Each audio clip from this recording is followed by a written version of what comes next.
Tarzan of the Apes, brought to you from out the pages of Edgar Rice Burroughs' exciting book.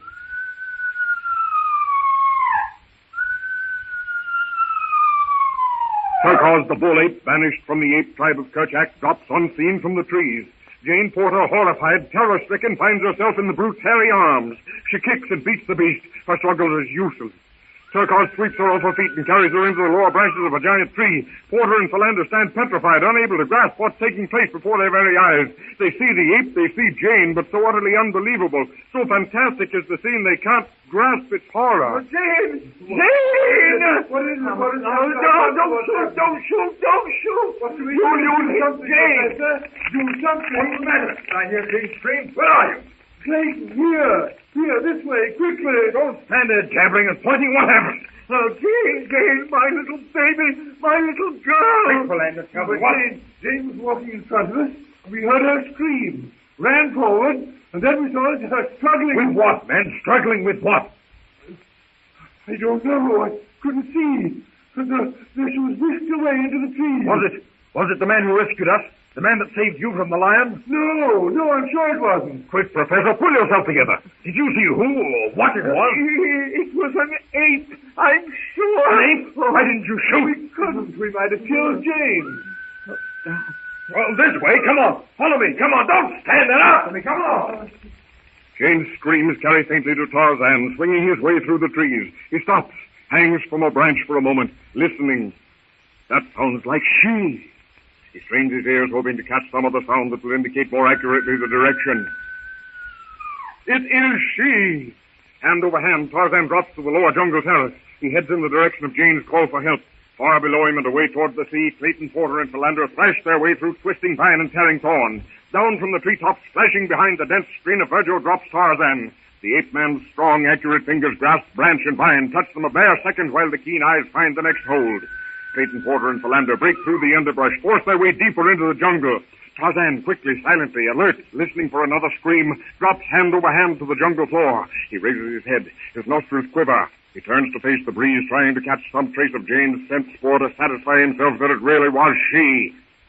For a moment he stares at the ground below, then the trees above. The ape in him, by virtue of training and environment, tells him the entire story as plainly as if he'd been present at the girl's capture. Again he sensed the humid jungle air. It was she! Tarzan glances quickly at a bough where a caterpillar has been crushed by Terkoz's brutish foot. Instinctively, he knows where the same foot would touch in the next stride. His eyes gleam as he thinks what he'll do to the mighty Terkoz when he catches him. And with the speed of a lance, he disappears in the tortuous pathway of the ape's trail. Jane's screams fade in the distance. The short tropic twilight is already upon the jungle. Professor Porter, Clayton, and Philander stumble headlong into the ever-increasing blackness of the jungle. Come on. You can't keep up with me. I'm going on alone. Wait, Clayton. I'm coming as fast as I can. Just the same, I'm going on. What shall we do? I can't think, Clayton. I can't hear her. She must... Come on, we're wasting time. But, Clayton, we haven't the faintest idea of where we are. We can't hear Jane. If we see her, what am I to do, Professor? What do you mean? Am I to shoot?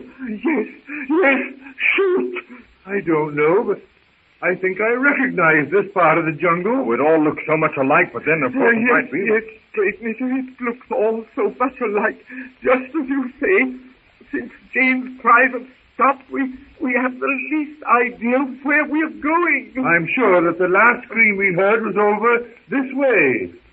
To the left, I mean. Oh, that's just the trouble. Our sense of direction is gone. Completely. I would have sworn that the last scream came from the right. Then you suggest, Clayton, that we separate and search individually? That is a sensible suggestion, Professor. And if either of us find anything, we'll fire a rifle. All right. But be careful. Why, we're right on the edge of the clearing. Here's the hut. Then, Philander, we simply blundered around in a circle. Almost silently, the ape-man swings through the trees toward Terkoz and his prey. Terkoz's keen ears catch the faint sound of pursuit. At last, overtaken, he drops down into a small open glade and turns to defend his prize. He sees that his pursuer is Tarzan, his hated foe. Tarzan bounds like a leopard into the clearing. Jane Porter, her body flattened against the tree, watches, speechless. She stares at Tarzan, then at Turcos. Horror, fascination, fear, and admiration mingle in her staring eyes as she watches the circling pair. Tarzan leaps. So does Turcos. Like two wolves, they go trying to get each other's throats. Turcos reaches out his long, hairy arms. His claw-like hands seek a deadly hold. Tarzan sidesteps, bends low. The brute's arm passes over his head. Now the ape man lunges forward. He's outside the great ape's sweeping arm. Tarzan's fist lands with terrific force in Turcos' face. Turcos turns. Again that death-dealing reach. Again Tarzan sidesteps and ducks. Tarzan's right hand flashes out to grasp the ape for the throat. With the speed of a striking snake, Tarzan's left arm flashes up and down, in and out. The gleaming blade of the hunting knife sinks again and again, deep into the heart of the maddened ape. Turcos, lifeless, slumps to the ground. Tarzan places his foot on its neck, beats his broad chest with his clenched fist, and raises his face to the sky.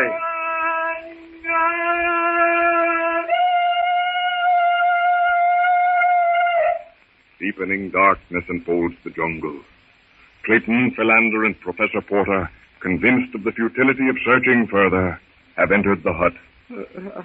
I shall lie down now and try to sleep. Early tomorrow, as soon as it's light, I shall take what food I can and carry it and continue my search until I found her, my little girl. I won't return without her. I shall go with you, of course. And count on me also. I knew that you'd offer your assistance, Clayton, and you too, dear old friend, Philander. But you mustn't. Jane is beyond needing our help. I simply go because what else can I do? But, Porter, I don't know what to say, but what good will it do? To go off there in the jungle, it's suicide. It can't do Jane any possible what good. What you say, Clayton, is true, but to leave her out there, not to make any effort to find her... Then I'll go with you. And Porter, my dear Porter, you cannot deny me the privilege of friendship. I'll go too. No, it is I alone who may go. She was my daughter, all that was left on earth for me to love. I shall go with you. Clayton, I claim the same right. I, too, love Jane. Clayton, give me that rifle. What? I'm going to search. Now, Philander, come over here. There's nothing to be done now. It'll soon be dark. Porter's right. Jane is beyond aid, and with what we'll have to hunt for tomorrow, and what we'll have to do when we find Jane, well, we'd better rest. But Clayton, you ask the impossible. We can't rest. What can we do here? Comfort Porter? Impossible. No, Philander. All there is left to do is wait until daylight. As Tarzan's call of victory echoes through the jungle, Jane Porter, speechless, almost hysterical from sheer fright, springs forward with outstretched arms. Tarzan holds the shaking girl to him with one bronzed arm and soothingly, caressingly runs his hand over her hair. The ape man doesn't know what to think. Already he's spoken to the men of the party, and they don't understand him, so why should this white she? All he can do is quiet her terror, much as he would one of the little apes of the tribe who has so narrowly escaped the gleaming fangs of Numa the lion or Saber the lioness. Jane Porter stirs in his arms, frees herself from his grasp. Oh, how can I thank you? That's deep. No, I can't even think of it. Tarzan shakes his head. A look almost pathetic comes to his eyes. I wish you could speak English. Who are you? Who can you be? Again, Tarzan shakes his head.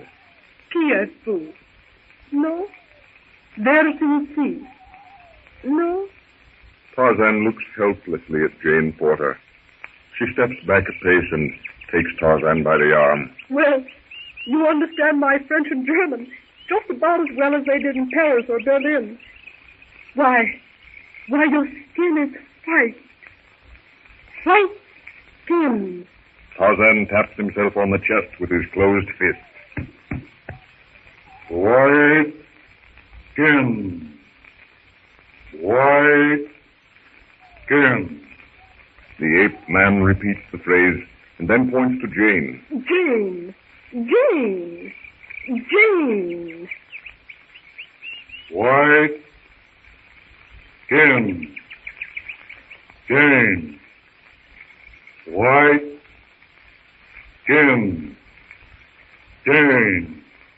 Pointing first to himself, then to Jane, Tarzan repeats wonderingly his first English words. Tarzan, able to write his own name, yet without knowledge of its English pronunciation, has accepted Jane's translation. Inadvertently, she has stumbled upon the English equivalent of the ape word Tarzan. As yet, she does not know that her rescuer is Tarzan of the Apes.